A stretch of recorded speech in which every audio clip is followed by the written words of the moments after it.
Hi, everybody. Hopefully, we're live and going out to all of you who have registered for this webinar on the very important topic of eating disorders, and in particular, this theme, which we are covering tonight, which is of hope and recovery.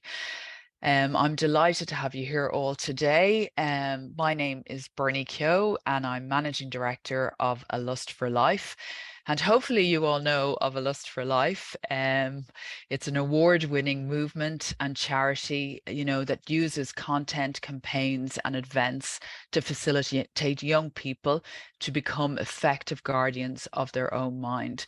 And we've got like three important objectives, as part of our mission, and that's to empower future generations, the young people coming up behind us, to be effective guardians of their own mind, and to give them the tools to manage effectively their mental health through the ups and downs that inevitably arise in life. We are doing work started obviously by Niall Breslin, as you know, and Paula McLaughlin and our other co-founder, Colin McCormack, to try and destroy the stigma that has been associated with speaking about and being open and about mental health. And that started many years ago, long before it became such an open topic. And it's really, I think A Lust for Life has really played an important role in opening that conversation and in prompting these conversations. And, ultimately, we're trying to drive a shift in society where people are put first. So today we have two panelists. Unfortunately, Dr. Mally Coyne, who is our clinical psychologist and one of the ladies who is on our Lust for Life mental health advisory panel, and very, very much involved in the development of our primary schools program, is unwell and can't make it this evening. So she has apologized and agreed to talk to me for a separate webinar hopefully next week, in which we will cover the topic and leverage Mally's vast clinical experience after 20 years working with children and young people in the HSE, in the primary care services unit, and has very, very deep experience of this topic. And so she has agreed that she will come back when she is well and has her full Lust for Life back, to talk to us about how to spot the signs and what to do if you are worried about a young person, or indeed anybody in your life that may, or you even indeed yourself, that may be suffering from an eating disorder. So tonight I am delighted to introduce Vicky Cornick and Brodie Thompson. I think we are three very different ladies, but we all have one thing in common, and that is a shared experience of an eating disorder. And tonight we hope to share our personal journeys of our eating disorders and the journey to recovery that we have both been on. All three of us have been on. So I'll introduce you first, and then I'll ask the ladies to share a little bit about their experience. So first up, I have Vicky Cornick, and Vicky is a owner and head coach at Victory Fitness. She has her own gym, and I've had the pleasure of attending for a couple of months there. And Vicky's priority when coaching each client is to make sure she works with them, not against them. She sees her job as one of teaching each client how to create and build sustainable habits that will serve them a lifetime of success. And as I've said, Vicky herself has her own experience of an eating disorder. So this is a subject close to her heart. And you can really see in terms of how she advocates for healthy living, healthy exercise, and healthy eating, that experience put to use. And then our second panelist is Brodie Thompson. Welcome, Brodie. Brodie's a Kiwi. who calls Dublin home. You're very welcome. We love our Kiwis. And she's passionate about ending the stigma surrounding mental health through sharing her own experience with anxiety, depression, and bulimia. And Brodie is also an active ambassador with See Change Ireland. So to kick off, ladies, I also suffered from an eating disorder, and I'll explain that later as well. So I'll kick off with you, Brodie. Would you mind just sharing a little bit about yourself and your experience of an Yeah, eating disorder? no worries at all. So, yeah, as you can tell, Kiwi, I am living in Dublin. Dublin is home. And yeah, I've been here for about 4 years now. And I'm 32. My pronouns are she, her. And yeah, I suppose one of the things that I'm really passionate about is, ending the stigma that surrounds mental health and also eating disorders. Mm. And another thing that I'm additionally passionate about is charity shopping. And I think charity shopping is something that's been a part of my journey for hope and recovery. In terms of it's something that I actually never look at the size of clothing on, and I don't feel like I have to fit into that cookie cutter in terms of what I feel like I should be wearing and those sorts of things. But my journey with an eating disorder began before I even knew what I was doing, had a name. When I was quite young, my parents separated. And I suppose that created an environment for me there where there wasn't necessarily and there's no blame at all to, life happens, and I put no blame at all on my parents at all. I think it was more just how an environment where things were out of my control manifested. And so when I was at primary school, started on that journey of bulimia, and then that kept going into my teens. But it was one of those things that, it was something that was just for me. Like it was something that I was keeping secret. And then as I got older, I then started to, have that obsession of looking in the mirror, and it turned into dysmorphia, and then also came along depression and anxiety as I got into my teen years. And yeah, and then as I got into my 20s and stuff as well. But there is hope and recovery. And it was one of those things that it took me a long time to acknowledge that I had a problem, and it took me a long time to find those right people for me to talk to. And I think quite often stigma also, so that shame that we feel, makes us need to, once we do start talking, makes us feel like we need to over explain. But you actually don't need to over explain about the actions of what you're doing. But like I found for myself, it was more around those feelings, and becoming a friend for myself, not talking to myself how I was and channeling that inner voice into how I would talk to a friend. But Mm. yeah, like I think that's pretty much really my journey there. But yeah, like I think it manifested in different ways as well, where like over exercising, I would over exercise to the point where, I would try, and then, I wasn't exercising enough if I hadn't thrown up. And, it was then the refraining from eating altogether. Like I remember I'd have days where, I'd skip breakfast, try and just eat an apple for lunch. And then that would then lead to me then, being absolutely starving, and then feeling so guilty for then, having a bit of a binge because I'd not eaten. And yeah, like I don't know, hard time in my life. But I think and I think as well, there's so much embarrassment around it, which there shouldn't be, but around even like going to the dentist and those sorts of things too. But yeah, I think in summary, really, that's Thanks, Brodie, because my it's background.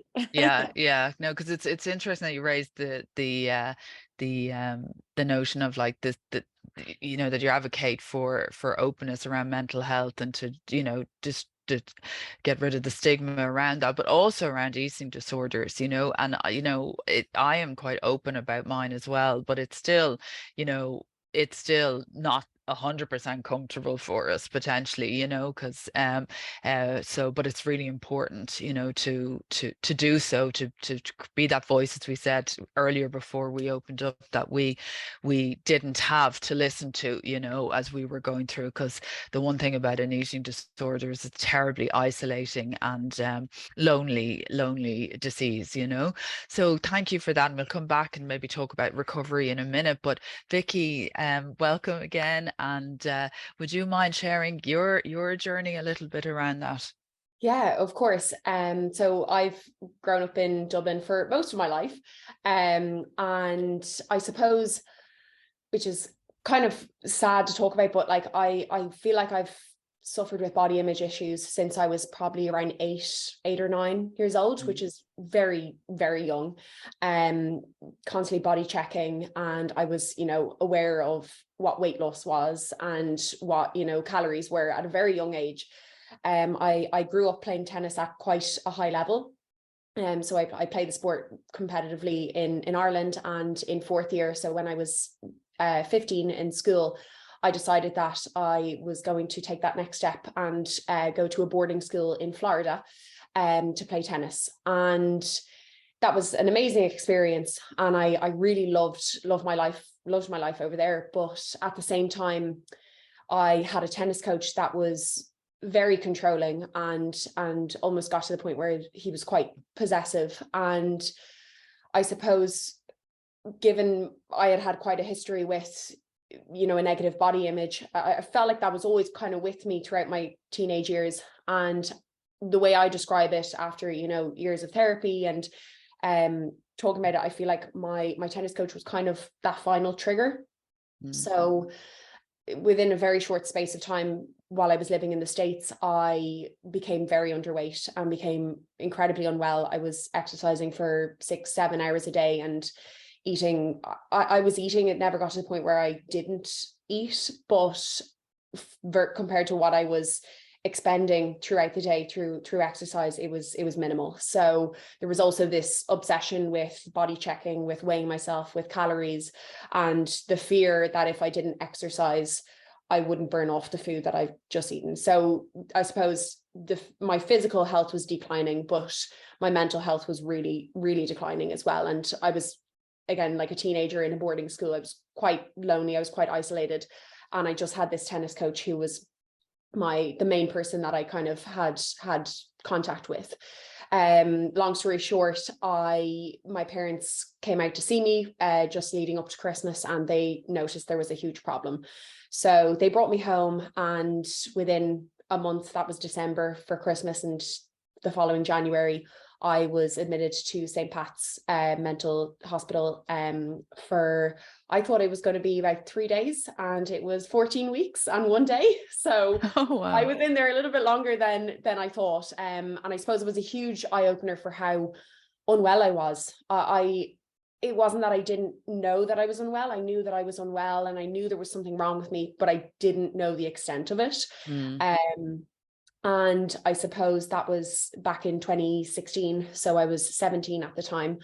And, you know, the way I describe it is you recover in hospital physically, but then you leave hospital and the mental recovery starts.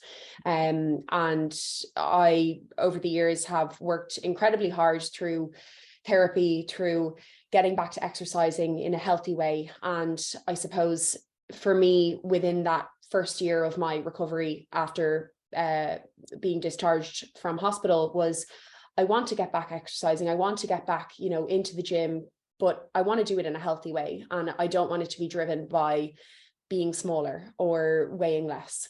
So that was how I got myself into the gym, into a gym environment. And I got a personal trainer who was a massive help to me and really just taught me about balance, and that I could go out with my friends on the weekend, have a few drinks, get a takeaway, and nothing, quote unquote, bad would happen to me and my body. And like that, we're almost 7 years on, and it's been a work in progress, definitely, over the last 7 years. But I fell in love with fitness and like that in a healthy, positive way. And I'm now working in the industry like 5-6 years now. So very short time after my recovery, but it's really helped me, I think, in terms of my recovery, and I wouldn't be doing what I am today. So that's a very long story short. Oh, thanks, Vicky. Thanks for sharing that. It's you know, I suppose both of your stories speak to the, you know, the loneliness and the, you know, just to the extent to which, like, obviously having an eating disorder impacts on our mental health. And for me, my journey began later in life. It might have had origins earlier on, but I didn't really develop any eating disorders until my kind of early 30s. And kind of what tipped me over, it probably started with, I moved to Paris, and I was in the land of, the perpetual Kate Mosses, in terms of figures, and a real emphasis at the time in French culture on being tiny. And yeah, and they have, a lot of them have the morphology for it, so they can eat well and they eat balanced, but still be, go around and look like Kate Moss, and so there was a real emphasis on looks and weight in a way that I didn't experience as intensely as in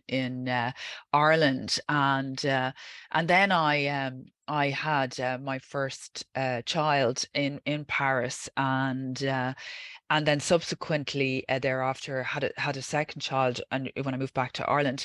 And I found that actually so I had been relatively slim, and I found it impossible to get back to the size that I was before I had my babies, And at the time, I would have only been maybe 3 or 4 kilos more, but I might as well have been 3 or 4 stone. It became that obsessional, and yet I found that I had lost the ability to diet or do anything like that. And in retrospect, I look back now with great compassion at this new mum, who should have been giving herself the time to recover, and to her body the time, because I was breastfeeding, hormonals all over the place, and like, it was entirely natural that my body was holding on to stuff, because I was feeding this little baby, and I wasn't overeating or anything at the time, and but this obsession kind of established itself, and ultimately it progressed over time, and I began to kind of eat, and I was trying to restrict, but then I'd end up binging, and particularly on like things like chocolate, and I, I had a very stressful job. I really loved it, but it was loads of work, and I had these young children, and I was kind of had this internal conflict between wanting to be there for my kids and be this mum that they're, that could be taken for granted because I was just around all the time, and being this person who, had ambitions in her career and wanted to, provide for her family. Now I look back and realize, oh my God, I was so mentally, unwell. I was just, I'd lost all perspective. I was obsessed with getting to a certain weight, and I tried everything, of course, in between. I did try to diet, I went to work out in a gym, and I actually loved the working out, but the whole environment was so unhealthy for me, and there was no sense of balance, and it was so, imposed, kind of trying to get you down to like 15% body fat, and you're like, hey, I'm a working mom, I just want to come out here and, enjoy for 3 days, enjoy whatever rewards I get for that, and be able to have fun at the weekend. But that just wasn't tolerated in the gym that I was in at the time. And that, ended up kind of having a poor effect on my mental health, a damaging effect. And I went to CBT, and the upshot of that was that I had a very nice clinical psychologist, but she did point out to me that I was binging, which I hadn't realized, but but she didn't. She kind of tried to do, in that CBT way, to try and look at the pattern between my thoughts and my emotions and my actions, and and all of that. But never once did she question why this relatively slim woman was coming in looking to lose more weight, and obsessing with it to a degree that she was making herself very, very unhappy, And so I ultimately, left that feeling even more of a failure, because I couldn't implement the slight tweaks in my diet and the slight behavioral changes that could, that she was advocating for. And now, I'm not to say that wouldn't work for someone else, but I think what happened was, like, I had just had this failure to to moderate when I consume certain foods. When I consume them, I experience this terrible craving, and with all the willpower in the world, I could not stop eating it. And once I'd started, and then even, if I put it down for a while, I'd ultimately, probably something emotional or something would kick off, and I'd, take it again, and I consume it again, and then I'd be off to the races again, and I couldn't understand like why, when I was on the one hand, craving to get to this certain weight, and this certain number, and putting myself under the perpetual, judgment of the scales, Brodie, as you can relate to, and then, why I was engaging in this behavior that was bringing me in the exact opposite direction, So the self-loathing and suffering were just huge, and in the beginning, like, when someone puts on weight, or when I had put on weight, a little bit of weight, I'd be saying, oh, I want to lose the weight, and I talk to people about it, but ultimately you stop talking, because you can't explain to people why you can't just give up the chocolate, or you can't just cut back on the cheese, or you can't, so I tried everything: Weight Watchers, hypnosis, all the rest, and nothing worked. And eventually, I gave up my job thinking it was stress related. I went to visit a friend in Germany, and I ended up buying some chocolate there that I hadn't eaten in years, because I used to spend a lot of time in Germany, and I bought it because I was bringing it back. I was going to have a bit myself and bring it back then for all the other German chocolate lovers in my friend circle. And of course, once I started eating it, I ate loads of, the bars, and I realized, oh my God, this wasn't the job. It's not the stress, because I'm not stressed at the moment, and this is bigger than me. And I didn't realize it, but that's what, an alcoholic will call your rock bottom moment. I just realized actually in that moment that I was screwed, and that I could not, change this myself. And I ended up, as luck would have it, hearing a member of a 12-step fellowship program, which was food related, speak on the radio just the week that I got back. And I ended up joining a 12-step fellowship, and that ended up being the route for me, because I learned, A, that I wasn't alone, which was unbelievable. Two, that this was an illness, and that I wasn't responsible for it. And three, that I, like an alcoholic or a drug addict, there were certain substances which I had become, probably through overeating over many years, addicted to. And that's why I could not moderate, because the craving that was set when I would eat that would mean that I could not stop, and there began a journey of recovery, which has also included, in the latter years now, therapy as well. So we have different stories, but that in common. So Brodie, would you like to share what really worked for you? Like, what was your recovery process like? And what really helped you in that recovery process? Yeah. Well, I think as well, like, it took me a long time to start seeking, support and help around my eating disorder, because it was something that I didn't want anyone else to know. And if people had started to see signs, they would question me, and I would deny it. I would lie, absolutely lie. And I think it was like at that point as well of starting to lie to myself. But like you said, around a rock bottom, having a rock bottom, it was when I started having issues with my teeth in my 20s that I realized that, this was not good, especially when you start feeling physical pain as well. Like, it's just those things. And it's around those sorts of things as well that, I get so much embarrassment now about going to the dentist, but it's finding, in terms of that recovery, and I think in terms of finding therapy and anything, or you need like support from healthcare professionals or anything, it's finding the right support.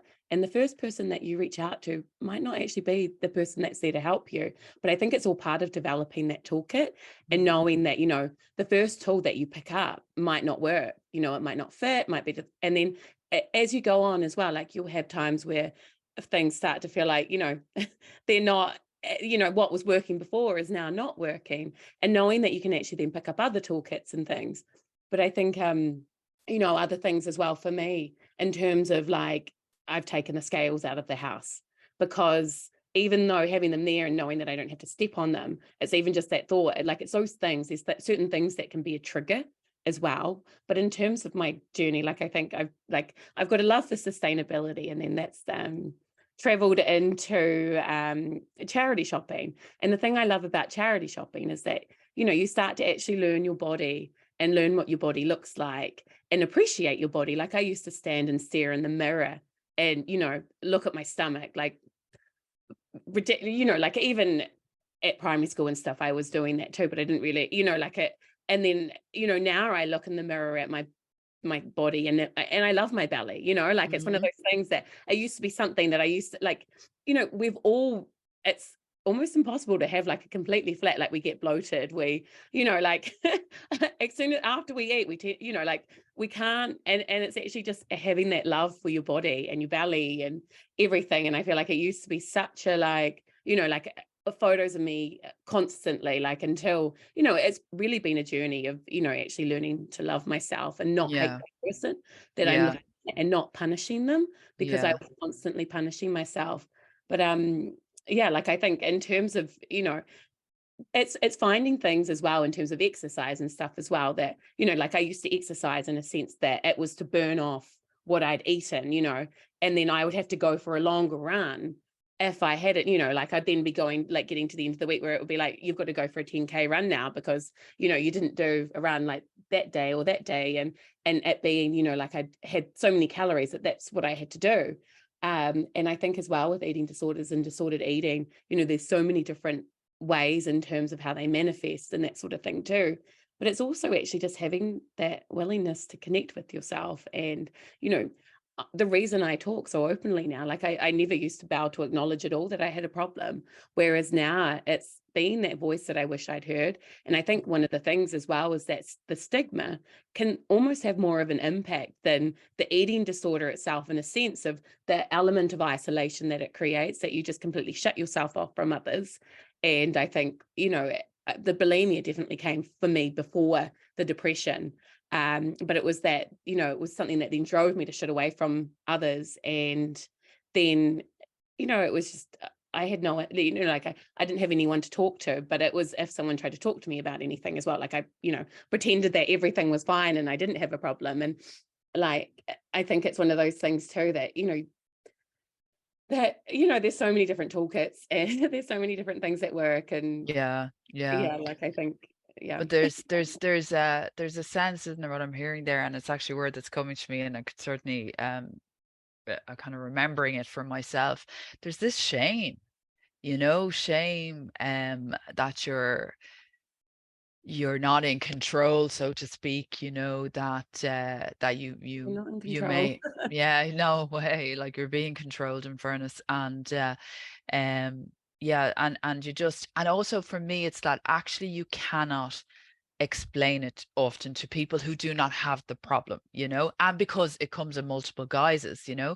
I never suffer from bulimia, so I can't, you know, I mean, I absolutely know what a devastating disease that is. I have many people consequently through my 12-step journey, you know, who've suffered from that. But it's but you know, if you talk to someone, it's like if you're not an alcoholic and someone says to you they can't stop at 1 glass of beer or 2 glasses of beer or whatever, you know, you don't understand it, you know. And I think with food and food behaviors and, you know, things like that, it's even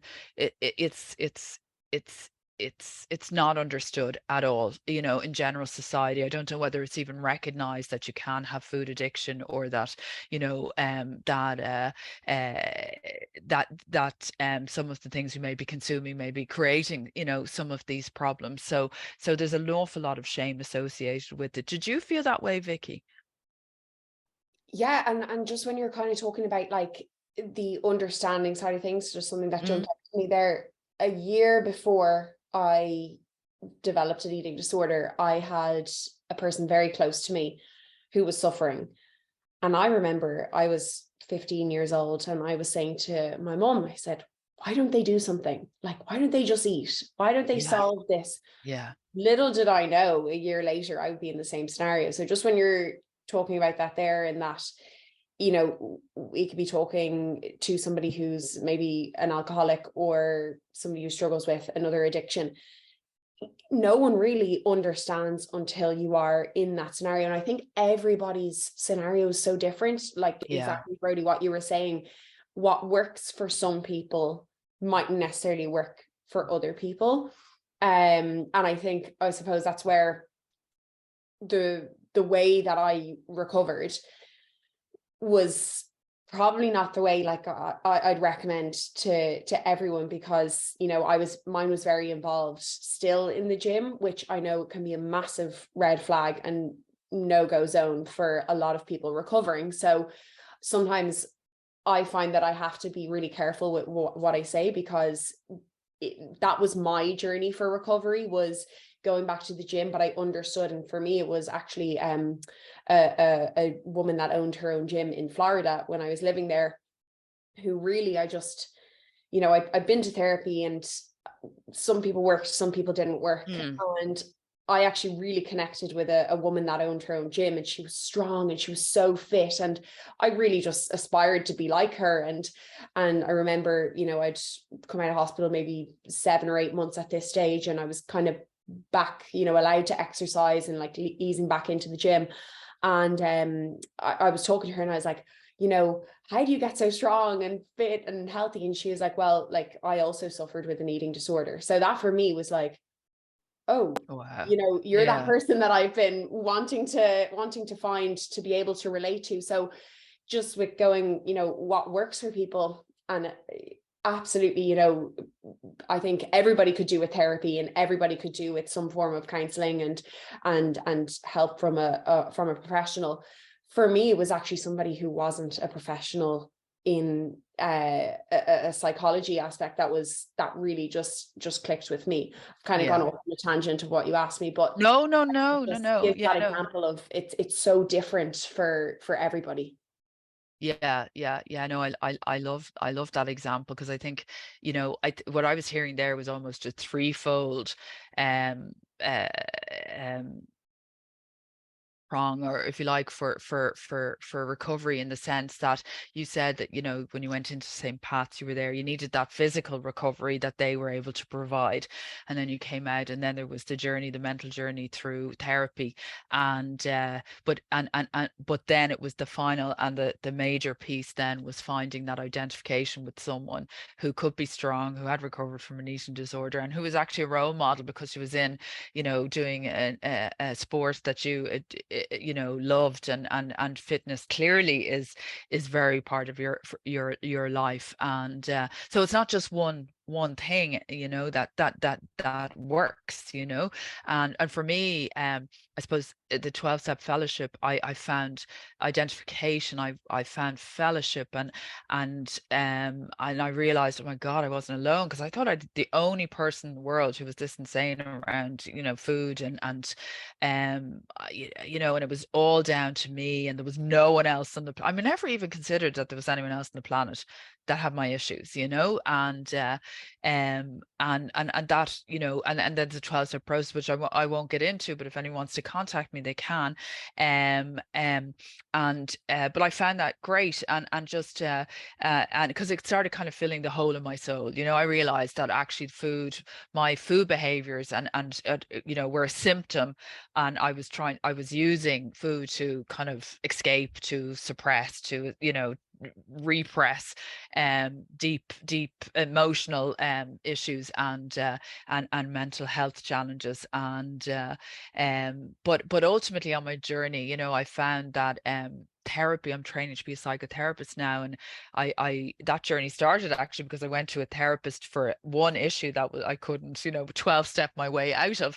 And it was such a wonderful experience that I went back to him, and ultimately I've decided to follow that long path of training as a psychotherapist. But that really began a journey towards self-love, you know. And And I think that's a critical part of recovery. And equally, nature and being outdoors and exercising, however imperfectly, has been really important to me, as well as, you know, ditching the scales. And what I loved earlier as well is that you're talking about looking in the mirror, Brodie, and liking or loving your tummy, you know. And you, Vicky, you said earlier, I don't want to be smaller. I don't want to weigh less, you know. And because, you know, one of the things that struck me is this for years anyway, and I hope that's changing. I mean, I still think there's a lot of body perfectionism out there, but still there's a lot more healthier examples of different body types. And I think for years it was almost like women, like, you know, had to be smaller and take up less space and be as tiny as possible. And, you know, and now I'm like, screw that, you know. I'll take as much space we bloody well want, you know.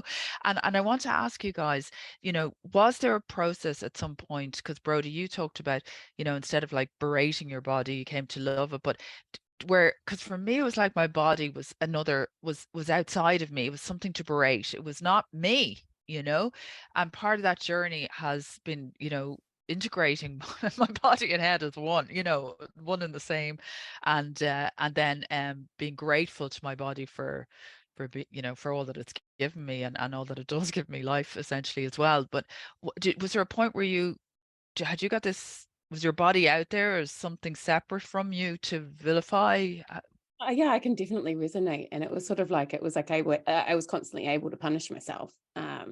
Like, I don't know, like I feel like as well, like you know, I suppose this is probably, you know, like just the fact that I was able to put my head in the toilet constantly, like day after day after day. And, you know, the thought of that, it's, I suppose it's something I don't really want to get into in terms of details and stuff. Yeah. You know, it was like, it was just emotion that I went through. And yeah, like it was, you know, constantly everything was just an element of, you know, what can I do, you know, in terms of, you know, what is a punishment, you know, how can I beat myself up, you know, Yeah. in terms of, you know, I suppose that can even go into self-harm and different things as well, that, you know, it starts to, you know, show. But yeah, no, it was definitely a level of disconnection and, you know, just hating that reflection that I saw. And I think that ties in with dysmorphia as well, that, you know, like you know, you just think that you are the most, you know, the largest person ever when you're looking at your reflection. And then it's really interesting now, I look back on photos and I was like, the person that I see in those photos is not the person I'd seen in the mirror at the time. And Yeah. I think it's that realizing as well, just how much effort that you spend obsessing as well. And, you know, thinking about everything too. And it's amazing just how much energy that takes up. But no, definitely can resonate in terms of that, you know, feeling Yeah. disconnected. Yeah. And Yeah. Thanks. Well, what about you, Vicky? Yeah, something that actually kind of comes up for me is I along with my eating disorder, it was very much around orthorexia, which is, for anybody that doesn't know, an obsession with healthiness. So like that exercise and, you know, low calorie foods, no oils, because you might associate that with fattening foods and all that. So kind of a lot of health focused stuff, which it is mad because, you know, in today's world, just because maybe I'm more self-aware of it, I see a lot of people who promote, you know, orthorexia tendencies, and it's not described, but it's I suppose hidden wellness. yeah exactly, it's called like wellness, and I'm wash. like maybe not, you know. There are definitely some red flags, and again, it's probably because of my experience that I'm more self-aware of it. But something that also kind of cropped up for me when we're talking about, like, you don't, I suppose, you feel disconnected to your body. I really suffered with, and something that I still have to work on today is I have a lot of or had, and still again something I'm working on, is a lot of OCD tendencies around food.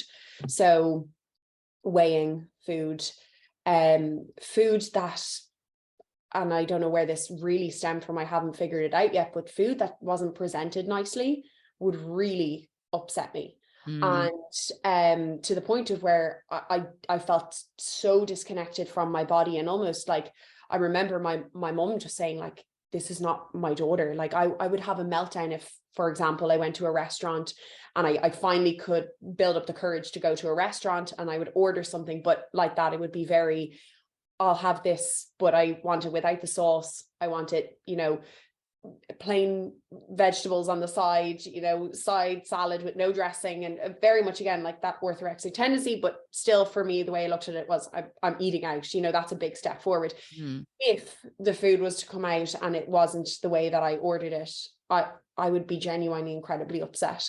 And again, I have that like disassociation with my body, where I just felt it's not me, and I don't know where that stemmed from. I've definitely gotten better at that. I mean, I haven't had a panic attack and I can't tell you how long, but it's still, that perfectionism is still in me, which is something that I feel like I've grown up with. But that is one thing that definitely jumps out to me, was that feeling of, you know, I'm not in my body right now. And I suppose that's something, with given what I've learned over the years, that comes up a lot with binge eating. One of the most common you know, factors is you feel this loss of control, and you feel like you are, you know, almost having like an out of body experience. And that is definitely something, not necessarily from a binge eating perspective, but definitely from an OCD perspective, that would have come up in over the past time of my recovery.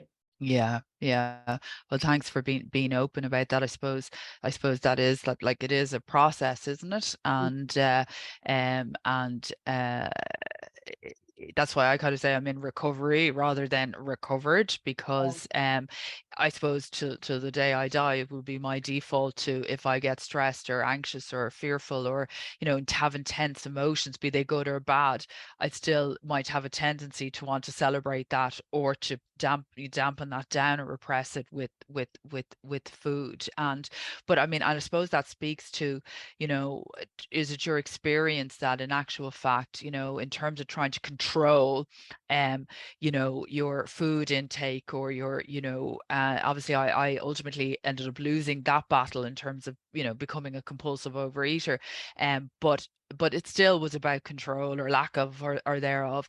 You know, what was that just a symptom for deep emotional, you know, things that were going on that needed an outlet, and that you couldn't maybe even maybe identify at the time, or let out for fear of maybe being overwhelmed or falling apart, or, you know, would you? Like for me, it was, I think, again, after years of therapy and kind of trying to get to the root of it, for me, going back to my tennis coach, he was controlling so much of my life. He was controlling the times I went to school. He was controlling what hours I played tennis at. He was got to the stage where he was controlling who I hung out with on the weekends.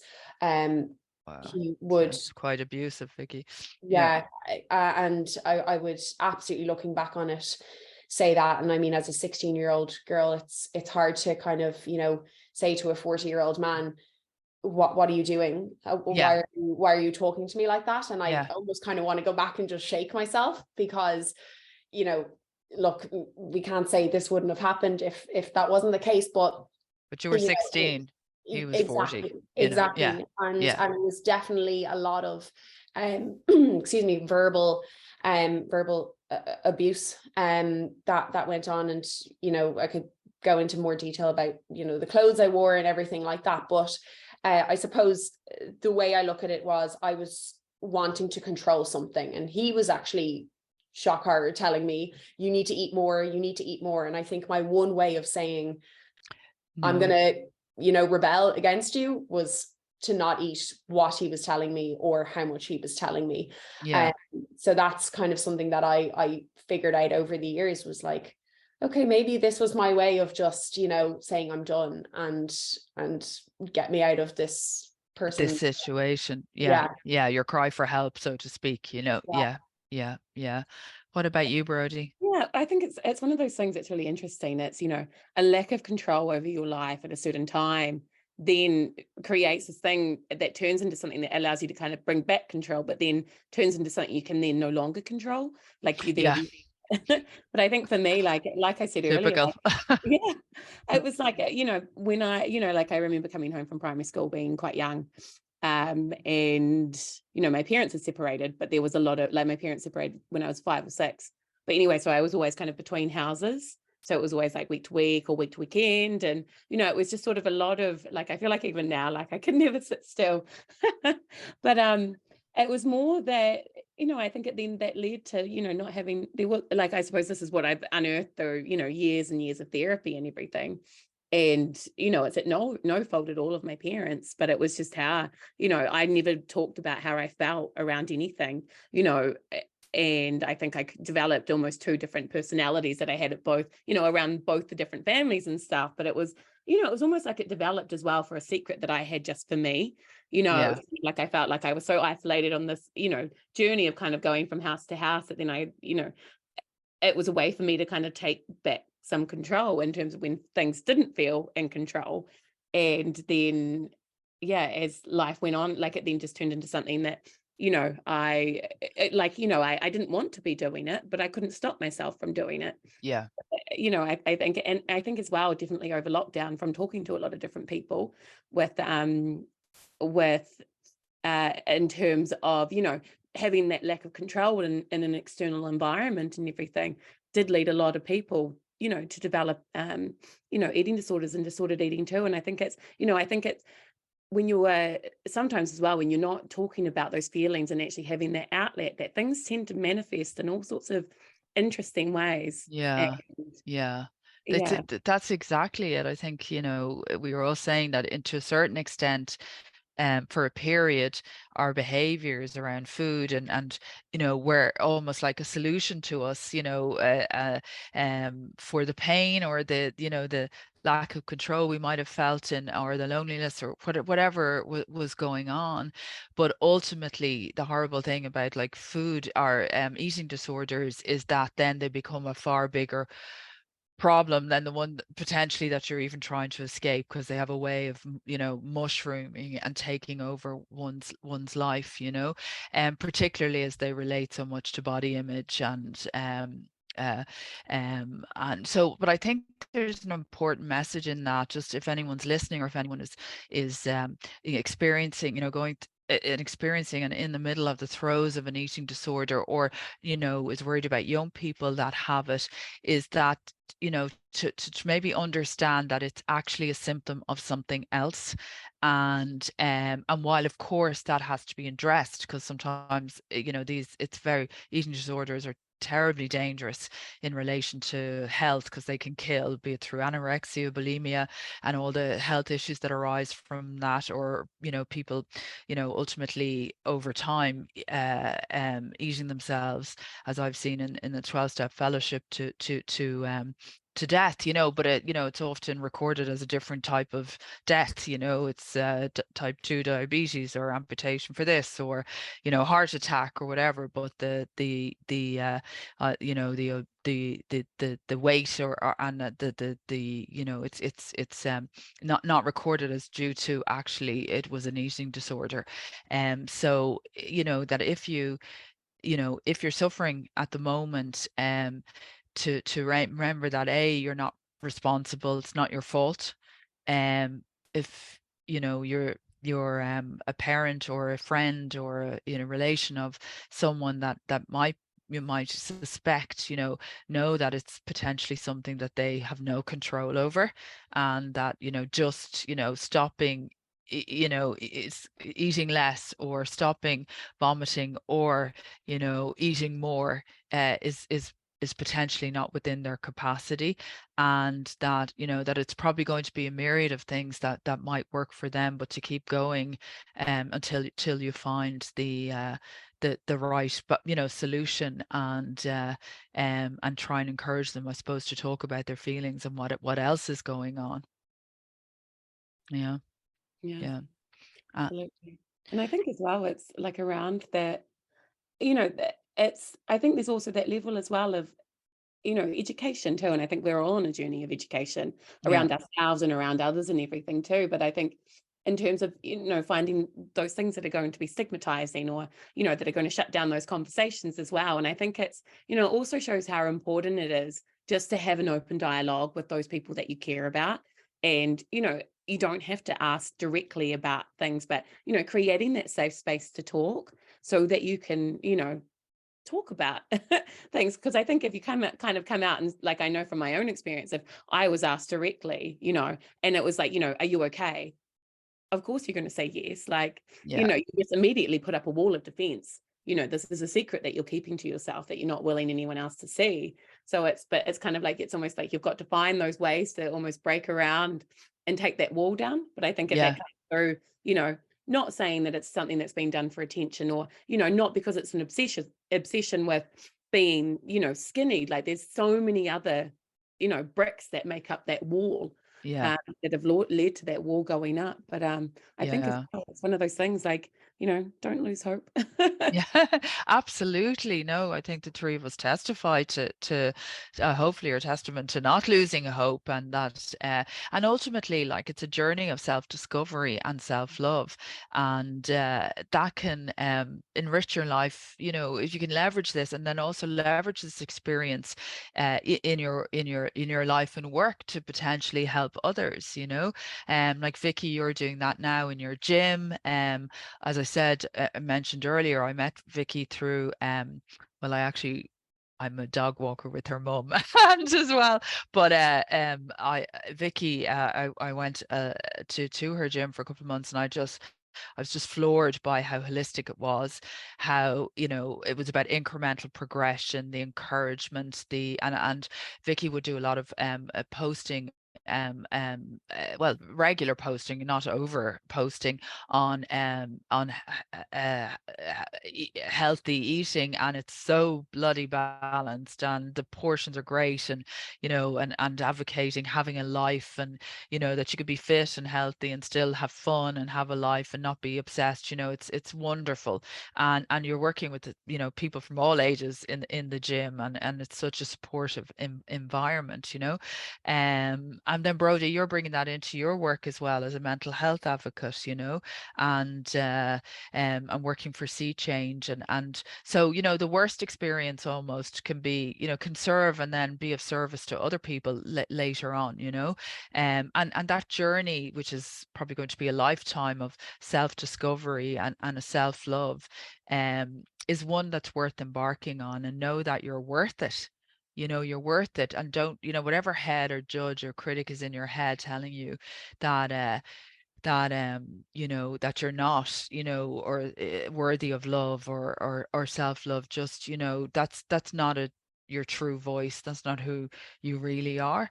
I think as And well, there as well, there's so much value in vulnerability, yeah, and valuing that vulnerability in others, but actually, more importantly, valuing that vulnerability with yourself.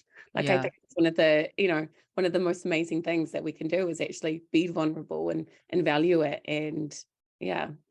Absolutely, because it's just being authentic, isn't it? And just being real, and it's very hard to resist that connectedness, with another human being when they're just standing beside, beside you in all their vulnerability. And, especially, as I said, if there's that identification because you may have the same thing or something similar, So, is there anything else, ladies, that you'd like to add, like in terms of learning, or, what's been really helpful to you? Is there any kind of key outtakes, Vicky, Well, I know. Oh, sorry, go on, no, Brodie. no, you Go for it, go for it. No, I was just going to say, like, I think in terms of that journey of like recovery as well, is that, there's so many different things that you can do. Like, I think one of the biggest things for me, like around that, loving my belly is something that I picked up through life coaching. Yes.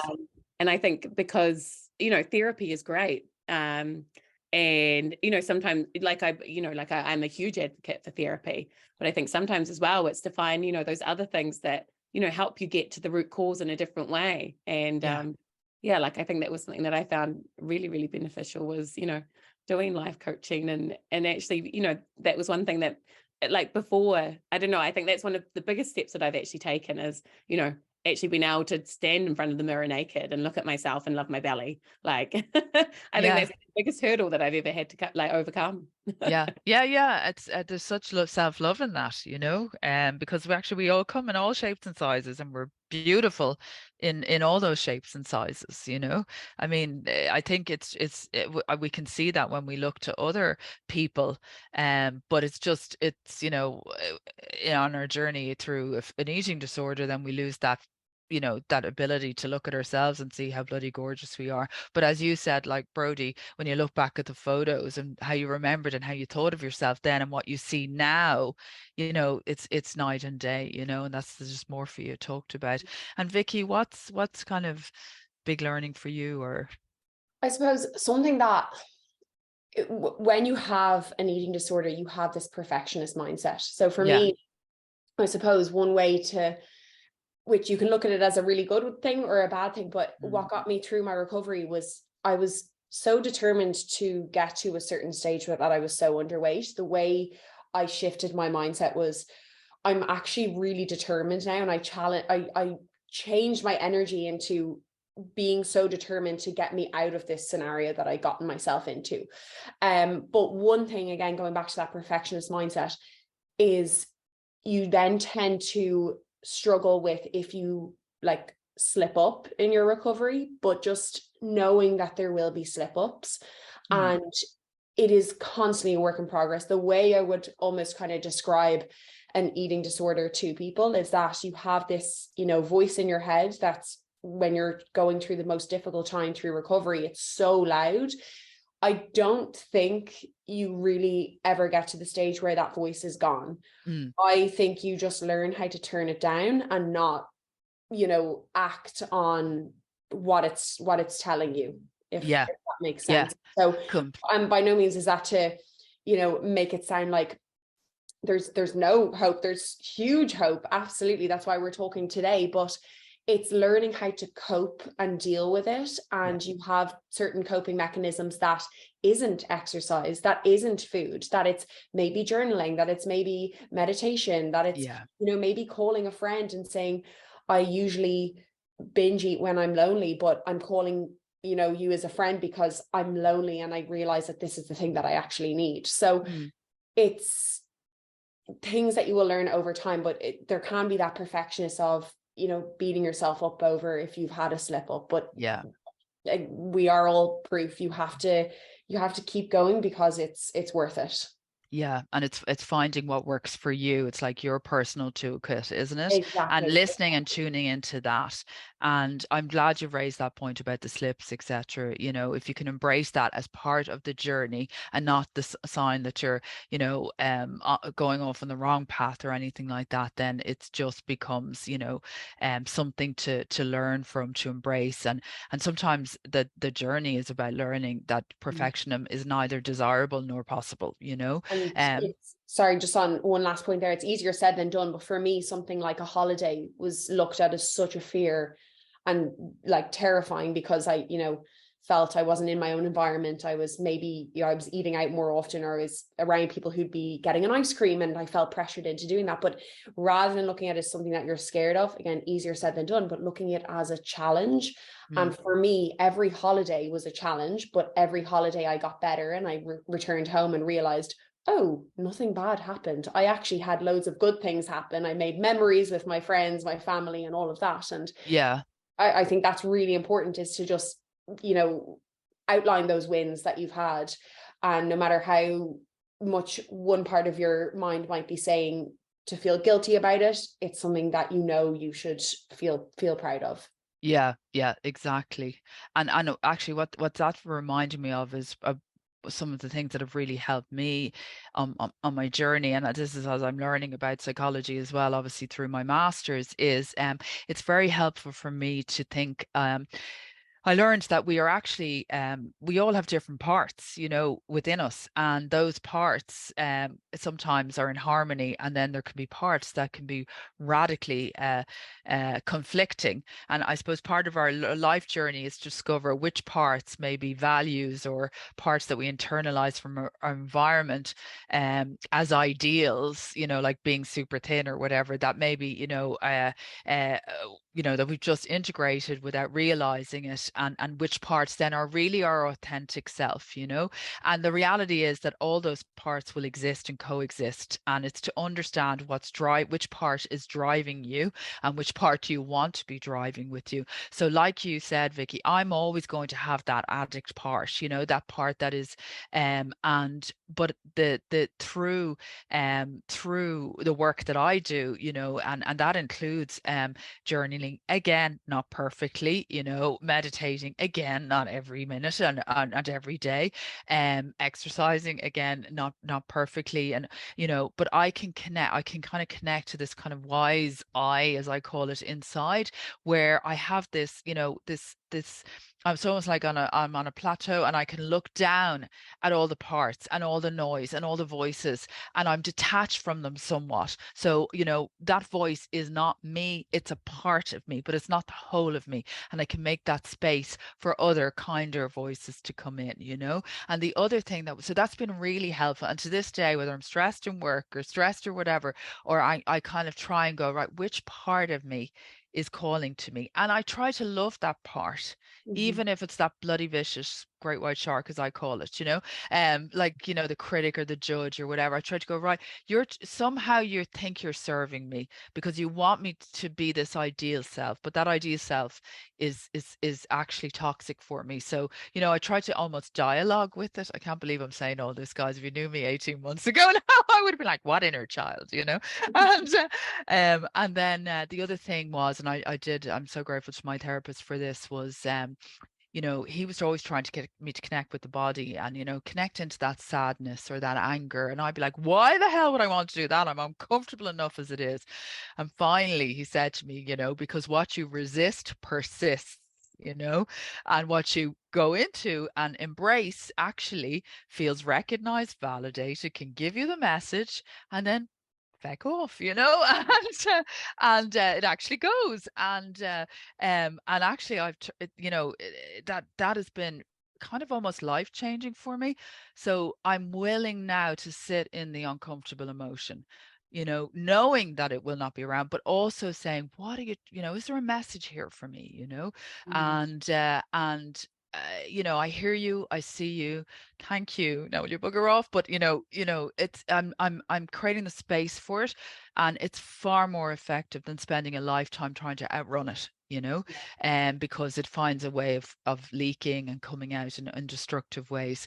So that's my little tuppence worth for what works for me. Ladies, do you just mind, because I think there's some questions here, do you just mind if we have there's one question, so I'm going to read it, and I hope that we have the expertise to do it. So our daughter, 16 years, anorexia, rapid anorexia, has weight restored, but struggling with acceptance that there was ever anything wrong, and she spent 4.5 months inpatient in CAMS. Weight maintenance is going okay, even though a battle, and wants to go back to all sports, is very sporty and loves school, and is back to it, which is great, but struggles with self-love, self-worth, is rock bottom. Any advice to help her? It's a very lonely place for us parents because we were trying to protect her also.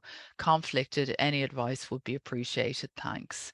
Would any of you like to I mean, we can only spoke from our experience as opposed to being like psychologists, but yeah.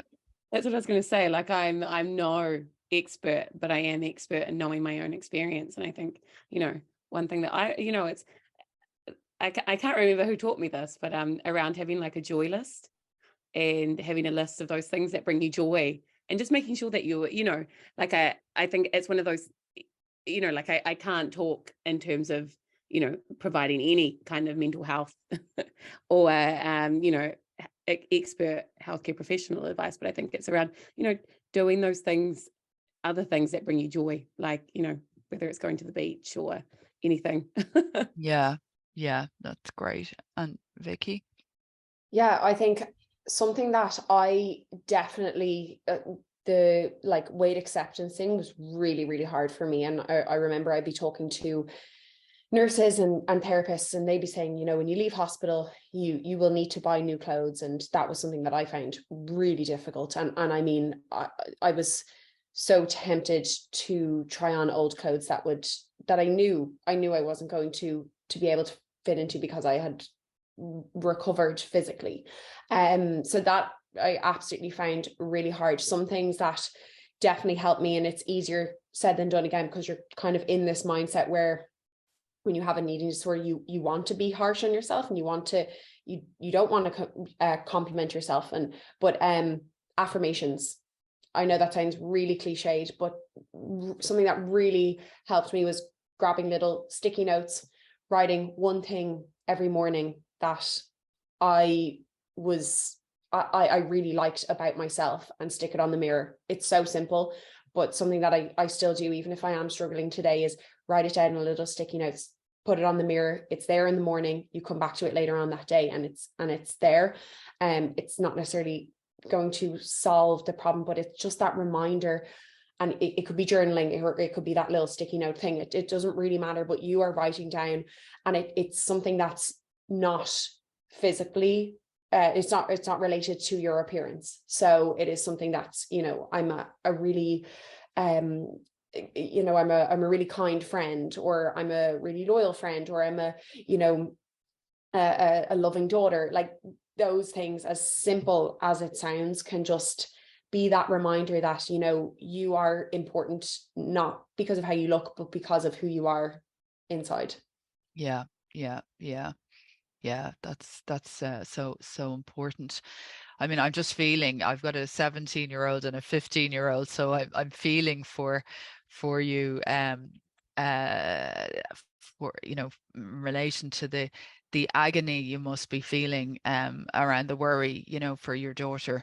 And uh so I suppose I don't have experience as a parent of this, touch wood, yet, and we will bring Mally back on to do a webinar on you know, leveraging her experience, as I said, as a clinical psychologist. But I suppose my thoughts on that are, it's, I suppose, as a parent, you just want your child to be okay and for it to be fixed. And so there's a journey for maybe you to go on to accept that this is going to be a journey, and it's not going to be an overnight fix.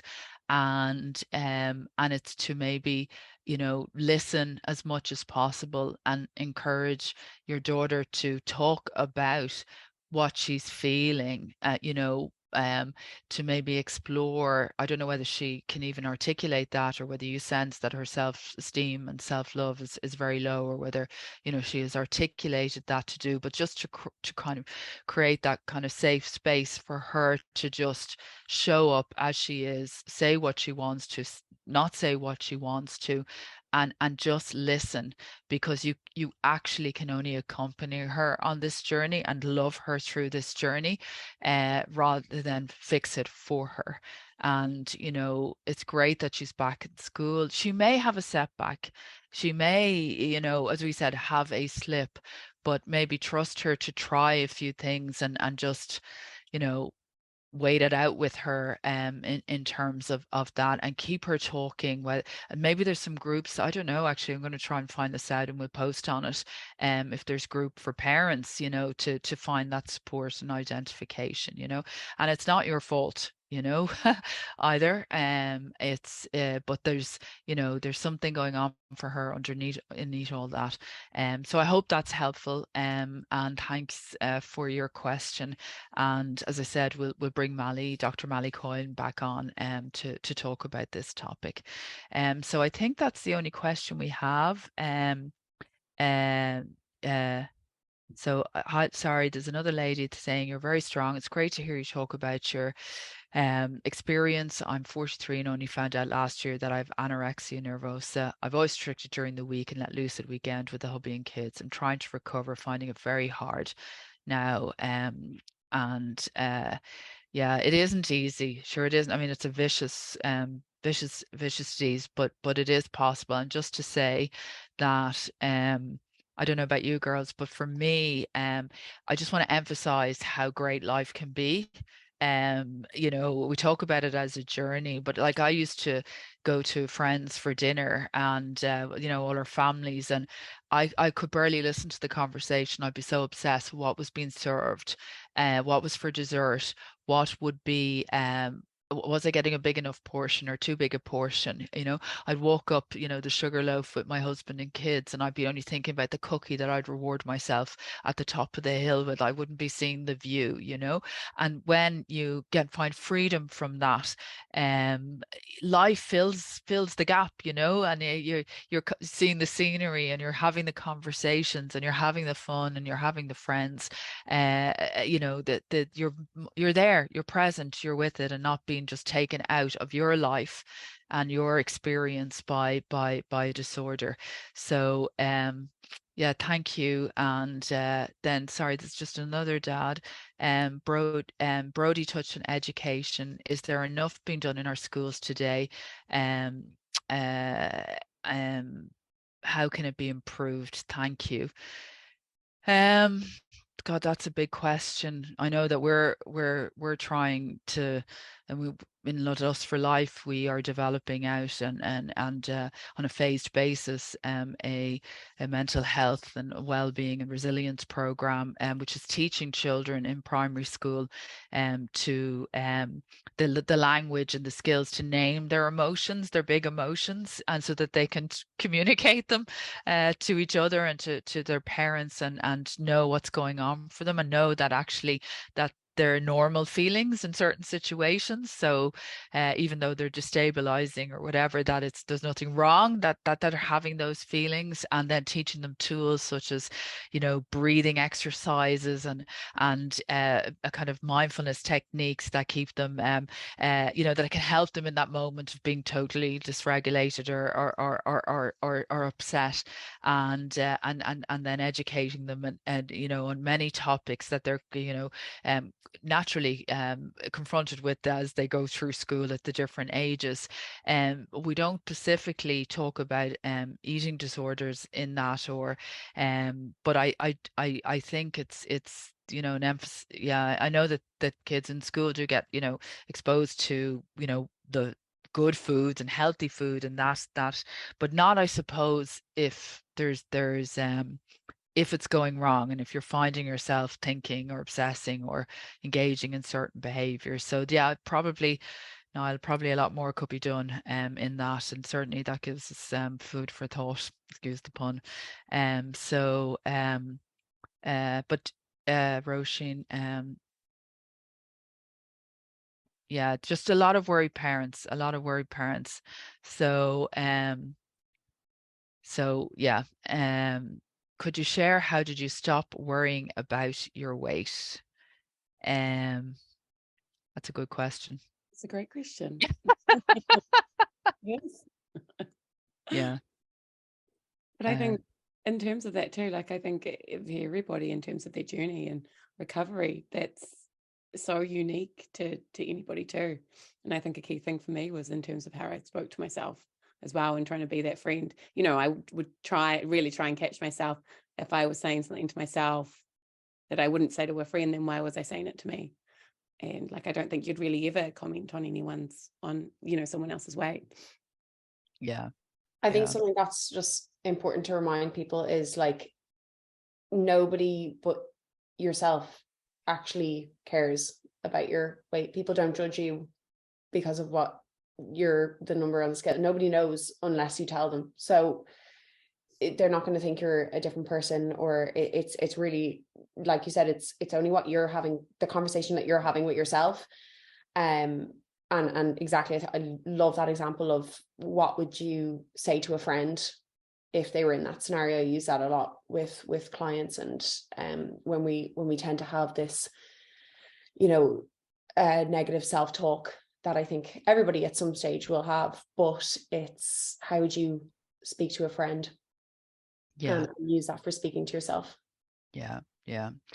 For me, I think the kind of declick happened when I realized that I was deluded around a certain point, and that was that I believed that when I got to a certain weight, and a certain number on the scale, actually, the reason I was so invested in getting to that number was I believed that life would be perfect.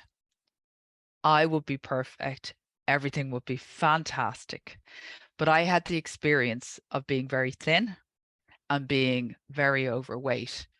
And I was still demented at both ends. Life was not perfect because my mental health was suffering, and actually it was a delusion that I was chasing, that life would be perfect if I weighed a certain point, and that was a fantasy. It wasn't the case.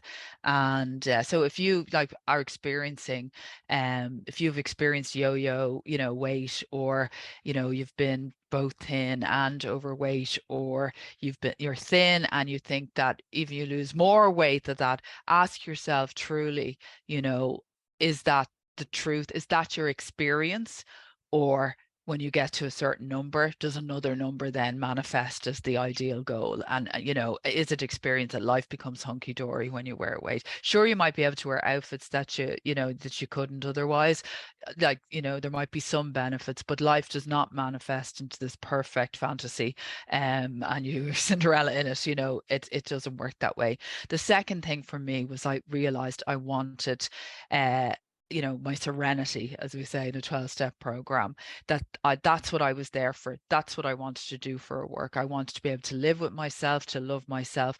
I wanted to know 5 minutes peace, 5 minutes freedom from being consumed by thoughts of food and weight, and and that this number that I was searching, and that became what I wanted: the freedom and the serenity. And the last thing, and this was a bit of anger, where I just went, I'll be damned if I'm going to let a number and the scales be the master of my life and rule my life. And then to ask, was my value only worth a number on a scale, or was there more to me? Had I more to give? Was I, I was no longer going to just judge my value on this planet as reflective of a number on a scale. So I hope that helps, guys. We could go on and on, but I'm conscious now that this is nearly an hour and 15 minutes. So my email address is managingdirector@alustforlife.com. If anyone wants us to reach out, and there's questions you'd like for us to include in the next webinar, which we'll communicate when we're doing that. But if we can help in any way, please, by all means, reach out. And know, as I said, that I hope we're testament to the fact that life, you can recover. It's an ongoing journey, and you can help your children through this if they're going through it, with love and patience, and the knowledge that you can fix it for them, and that it's not an overnight job. So thanks for listening, everybody. Vicky, Brodie, thanks a million for sharing your story, for being vulnerable, for being honest, and it's been great to have you on, and I hope that we've managed to help someone tonight. Thank you so much. Thank you, guys. Thanks everyone for listening, and thanks to Dara for organizing it all. Dara Fleming, that's great. Okay, take care, everybody.